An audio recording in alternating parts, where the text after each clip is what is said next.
আজ বানালাম চিংড়ি ভাপা। চিংড়ি মাছগুলোকে একটু নুন হলুদ মাখিয়ে 10 মিনিটের জন্য ম্যারিনেট করে রেখে দিলাম। এবার একটা মিক্সার জারের মধ্যে 1 চামচ কালো সর্ষে, 1.5 চামচ সাদা সর্ষে, 1 চামচ পোস্ত, একটু নুন দিয়ে এই শুকনো মশলাগুলোকে একটু গ্রাইন্ড করে নিলাম।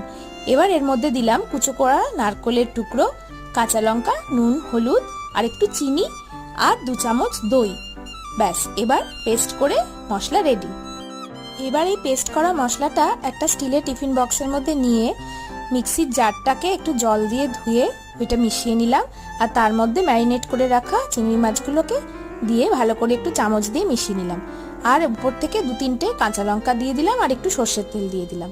ঢাকা দিয়ে কড়াইয়ের মধ্যে একটা স্টিলের জালি বসিয়ে তার মধ্যে 10 মিনিট ভাপিয়ে নিলাম। ব্যাস রেডি।